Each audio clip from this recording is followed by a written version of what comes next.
Hello, I'm Aaron Lohr. And I'm Caitlin Ondrechuk. And this is the Endocrine News Podcast.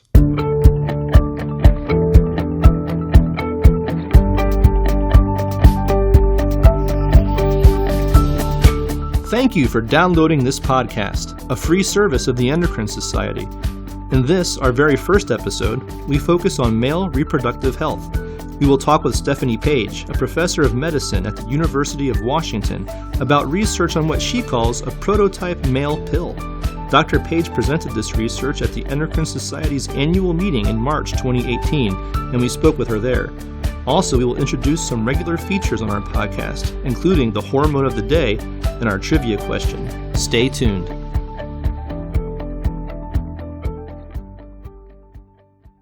First, our hormone of the day.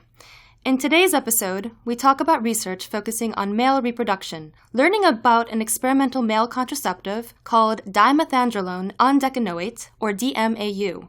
Naturally then, our very first hormone of the day is testosterone. So what exactly is testosterone? Testosterone is the main sex hormone in males. It plays a key role in the development of male reproductive tissue, including the testes and prostate, and is responsible for secondary sex characteristics, such as deepening of the voice, growth of facial, pubic, and body hair, and growing taller and building stronger muscles and bones. Testosterone also plays a role in women.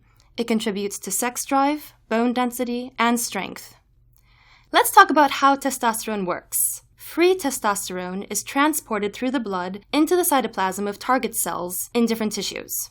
It can directly activate the androgen receptor by binding, or it can be further reduced to 5-alpha dihydrotestosterone, or DHT. DHT binds even more strongly to androgen receptors than free testosterone. After the receptor is bound, it can travel to the nucleus of target cells and there bind to nuclear hormone response elements to influence transcriptional changes to target genes, thus exerting various testosterone-driven effects. Our trivia question also has to do with male contraception. When was the first hormonal male contraceptive tested in men? We will have the answer for you at the end of the episode. And now, our interview with Stephanie Page, a professor of medicine at the University of Washington in the Division of Metabolism, Endocrinology, and Nutrition. She is also section head at Harborview Medical Center. Dr. Page and her colleagues presented their findings on dimethandrolone undecanoate at Endo 2018 in March. We talked to her there. Thank you for joining us today. Thank you for having me. So your endo presentation is entitled Pharmacokinetic and Pharmacodynamic Effects of 28 Days of Oral Dimethandrolone Undecanoate in Healthy Men, a Prototype Male Pill. Oh boy, I know this is already generating a lot of buzz, and a lot of people are very excited to hear more about this. So before we get into your findings, can you just tell us a little bit about where we are with male contraception and some of the challenges that researchers have been running into? So internationally, people have been working on developing a male hormonal contraceptive for over 40 years. And the work that we are presenting here at Endocrine Society is really a culmination of a lot of those efforts. So people first demonstrated in works sponsored by the WHO that giving men testosterone, similar to giving women estrogen, as you would in a female contraceptive, blocks their sperm production. The problem is that that wasn't particularly effective in about 35 to 40% of men. So further work went on to show that adding a progestin, so testosterone plus a progestin, was sufficient to provide enough suppression of sperm for men to be contraceptive. So that actually is work that's been going on for quite some time using different formulations of both the testosterone and the progestin. For example, a combination of an implant and an injection, a combination of two different types of injections, and most recently using transdermal preparations. So that science is really what supports the findings that we were able to present today. It's the underpinnings of all that work tells us, for example, that suppressing hormones in the way we were able to do in this particular study is very likely to be effective in our next phase of development and really translate into suppression of sperm production.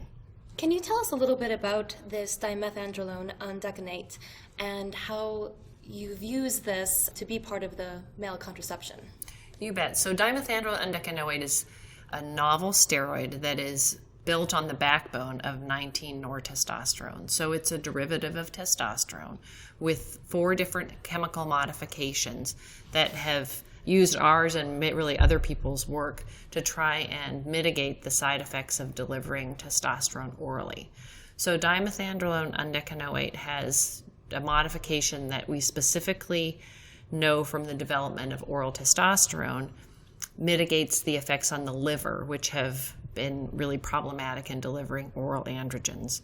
Secondly, it has a long-chain fatty acid that's been added, the undecanoate piece, that we know from development, again, of oral testosterone increases the absorption of the dimethandrolone as well as the half-life in the body, meaning the drug is there for longer to have its effects. Your study found that dimethandrolone undecanoate, or DMAU, was basically effective and it seemed to be safe, but let's explain how we got there. What methodology did your team employ? So I want to be very clear that this study was done as a collaborative effort between ourselves at the University of Washington and our colleagues led by Christina Wang at Harbor UCLA. We first did a study that's actually already been published where we did a first-in-human study, and individuals were admitted to the hospital and given single doses of dimethandrolone in escalating doses. So they came in, they got 100 milligrams, we measured everything, made sure they were safe, and then we had men come and get 200 milligrams and so forth. So that was the first phase 1 study. This study was designed, when we say safe and effective, what we're saying is that in a small cohort of men, we did not see any acute safety concerns. So we monitored the individuals in the study carefully. These were healthy men with normal reproductive function. We monitored their liver function tests, their kidney function, their cholesterol, their vital signs, their weight, and so forth throughout the study. We can't comment on safety over long-term use. So this was really a study designed to look at acute safety to give us the, hopefully, and in this case, yes, the green light to go forward with longer-term studies. So that was the primary issue. The second thing we were, of course, looking at was the drug levels in the body, which we also measured. And then we also looked at what's called the pharmacodynamics, so the effects on the hormones, gonadotropins, LH and FSH, and testosterone. And frankly, the study was primarily designed to demonstrate the safety, but we were really pleased that the hormone effects were as dramatic as they were, which really is encouraging for this next phase of development. Can you tell us a little bit about the next phase of development and what is the next phase in your research going to be? Sure. So this was a 1-month study and also a dose-finding study. So we used these results to pick the doses to use in a longer-term study. So we've shown that the hormone effects are very marked, and we know from all the other work that's been done that suppression of LH and FSH and testosterone to these levels should suppress sperm production, but we certainly need to show that. So the next study is a 3-month study, which will be starting in April of 2018. We've picked a few doses. It's a placebo-controlled study as well. It will be 3 months in duration with the primary endpoint, so the most important thing that we're focused on being safety and sperm suppression. Looking down the road, if one day this becomes a product that's out there on the market that somebody could use, do we have any information about whether something this new and novel would even be well received? Would men want to use this? Would women trust them to use Sure. this? So that's a really important question. Of course, we don't know until we get there. But I think there's a few things that are really important to point out. First of all, men already do share in the burden of contraception. They do about 17% of the contraceptive work, quote, in the United States between using condoms and vasectomy. Secondly, there's been large surveys that suggest that men, when men are asked about theoretical contraceptives, pills, long-acting injections, men are very, very interested. 60 to 80% of men say they would use something if it were available. The participants in our studies and other studies that have been done are very interested in continuing the methods that they're testing. So there's a lot of positive data there. I'm asked this a lot, and I think that we underestimate men's interest in contraception. because women have traditionally been the active contraceptors in our society. Men are very interested in sharing the burden of contraception with their partners. There's a lot of single men that are actually interested in controlling their own fertility. There's people in couples that want to space their children. There's many women who can't use the currently available contraceptives. And I think the final point is men don't have a lot of options. Vasectomies are not reversible, and condoms have a very important place in sexual health, but they aren't the best contraceptives out there. They have high failure rates and they're difficult to use. So I think that when men have a lot more choices available, when they have the menu of contraceptives available that women do, we can only anticipate that their interest and acceptance of using contraceptives will be heightened. So this is a big step, I think, forward. How many more steps do you think there are? Are we far away? Are we near to seeing something that people could have access to? So there's lots of work to do. So I don't want to underestimate that we have a lot of work to do. We need to demonstrate sperm suppression, and then we really do need much bigger and longer studies to look at safety and do appropriate assessments. And what we really need to do that is not only for us to be working on this, but to get investment from either the pharmaceutical industry in the long run or more public partners. So having opportunities like this to talk about our work is great, because part of the thing that will spur that, I think, is public engagement and public demand for these sorts of things. But the answer to your question is I'm hopeful that with this work and the work that's led up to this, that getting a product to the market in the next 5 to 10 years is an attainable goal. And that's really what we're shooting for. I can't really see a scenario where we could get this moving any faster than that, but I actually think that that's an attainable goal. Well, thank you so much for sharing your research with us and our listeners today. We loved having you on, and we wish you the absolute best. Thank you. Thank you for your interest. Our trivia question at the beginning of the episode was, when was the first hormonal male contraceptive tested in men?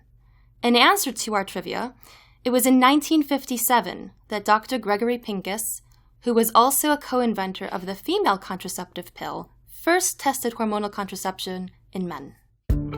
And that's all for now.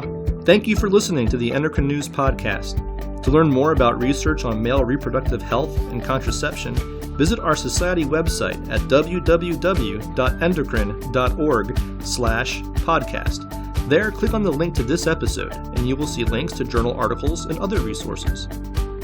Now that you've listened to us, we'd like to hear from you. What topics would you like to hear about on the podcast? Let us know at podcast@endocrine.org. You can subscribe to Endocrine News Podcast on iTunes or wherever you get your podcasts. Thanks again for listening.